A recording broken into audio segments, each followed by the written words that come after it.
Hi കൂട്ടുകാരെ, welcome back to my YouTube channel. അപ്പോൾ എല്ലാവർക്കും സുഖമല്ലേ? അൽഹംദുലില്ലാ, ഞാനിവിടെ റാഹത്തായിട്ടിരിക്കുന്നു. അപ്പോൾ ഞാൻ വന്നിട്ടുള്ളത് എൻ്റെ ലഞ്ചിൻ്റെ കുറച്ച് വിശേഷങ്ങളായിട്ടാണ് കേട്ടോ. അപ്പോൾ ഞാൻ എന്താ അടുപ്പൊക്കെ കത്തിച്ചിട്ടുണ്ടായിരുന്നു. അപ്പോൾ ഞാൻ എന്താ ചോറിനുള്ള വെള്ളമൊക്കെ വെച്ചിട്ടുണ്ട്. പിന്നെ അരിയൊക്കെ ഒന്ന് കഴുകിയിട്ട് ആ വെള്ളം ഒന്ന് ചൂടാകുമ്പോൾ അരിയൊക്കെ ഒന്ന് ഇട്ട് കൊടുത്തിട്ടുണ്ട്. ചോറ് അവിടെ വേകുമ്പോഴേക്കും ഞാനിത് അവിടെ കറിക്കുള്ളതൊക്കെ സെറ്റാക്കിയിട്ടുണ്ടായിരുന്നു. അപ്പോൾ എന്താ മീൻ കറിയാണ് വെക്കുന്നത്. അതിനുള്ള അരപ്പൊക്കെ തയ്യാറാക്കിയിട്ട് അതൊക്കെ ഒഴിച്ചു കൊടുത്തിട്ട് ഇപ്പോൾ അത് മീനൊക്കെ കറി വെന്തതിന് ശേഷം മീനൊക്കെ ഇട്ട് കൊടുത്തിട്ടുണ്ട്. പിന്നെ ഞാനതൊന്ന് വറവിട്ട് കൊടുത്തിട്ടുണ്ടായിരുന്നു. പിന്നെ അതിൻ്റെ ഇടയിൽ ഞാനിതാ പച്ചക്കറിയൊക്കെ കട്ട് ചെയ്തിട്ടുണ്ടായിരുന്നു ഉപ്പേരിക്ക് വേണ്ടിയിട്ട്. അപ്പോൾ പയറാണ് ഉപ്പേരി വെക്കുന്നത്. അപ്പോൾ ഇതാ പയറൊക്കെ ഒന്ന് വേവിക്കാൻ വെച്ചിട്ടുണ്ട്. ആ സമയം ഞാൻ എന്താ മുളകൊന്ന് പൊരിച്ചെടുക്കാമെന്ന് വിചാരിച്ചിട്ട് അതിൻ്റെ ഉള്ളിൽ ഉപ്പൊക്കെ ഒന്ന് തേച്ച് കൊടുത്തിട്ടുണ്ട്.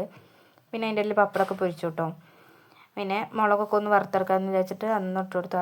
അപ്പോഴേക്കും ചോറൊക്കെ ആയിട്ടുണ്ടായിരുന്നു. അങ്ങനെ ചോറൊക്കെ ഒന്ന് വറുക്കാൻ വേണ്ടിയിട്ട് വെച്ചു. പിന്നെ ഞാനിതാ അവിടെയൊക്കെ ഒന്ന് ക്ലീൻ ചെയ്യുന്നുണ്ട്. എനിക്ക് അടുക്കളപ്പണി കഴിഞ്ഞാൽ പെട്ടെന്ന് ക്ലീൻ ചെയ്യണം. എപ്പോഴും അടുക്കള നീറ്റായിട്ട് ഇരിക്കണം കേട്ടോ എനിക്കിഷ്ടം. അപ്പോൾ അതുകൊണ്ട് ഇടയ്ക്കിടയ്ക്ക് ഞാൻ അധികം ക്ലീൻ ആക്കും. പിന്നെ കുറച്ച് പാത്രങ്ങളൊക്കെ കഴുകാനുണ്ടായിരുന്നു. അങ്ങനെ പാത്രങ്ങളൊക്കെ കഴുകി കഴിഞ്ഞപ്പോഴേക്കും പിന്നെ അടുക്കളയൊക്കെ അത് അടിപൊളിയായിട്ട് നല്ല വൃത്തിയായിട്ട് ഉണ്ടായിരുന്നു. പിന്നെ അതൊക്കെ കഴിഞ്ഞ് പിന്നെ ഞാൻ എൻ്റെ കുളിയും കാര്യങ്ങളൊക്കെ കഴിഞ്ഞ് വന്നിട്ടുണ്ടായിരുന്നു. പിന്നെ അതാ ലഞ്ചിൻ്റെ ടൈം ആയിട്ടുണ്ടായിരുന്നു. അപ്പോൾ ഞാൻ അതാ ചോറൊക്കെ വിളമ്പിയിട്ടുണ്ടായിരുന്നു.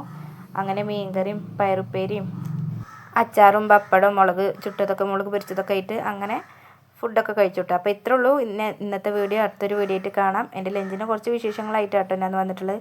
അപ്പോൾ കൂടുതൽ വിശേഷങ്ങളായിട്ട് ഇനിയും ഞാൻ വരണ്ട്. അപ്പോൾ അതുവരെ എൻ്റെ ചാനൽ ആരെങ്കിലും സബ്സ്ക്രൈബ് ചെയ്യാത്തവരുണ്ടെങ്കിൽ ഒന്ന് സബ്സ്ക്രൈബ് ചെയ്യാം കേട്ടോ. നിങ്ങളൊന്ന് കമൻറ്റ് ചെയ്യുക, ലൈക്ക്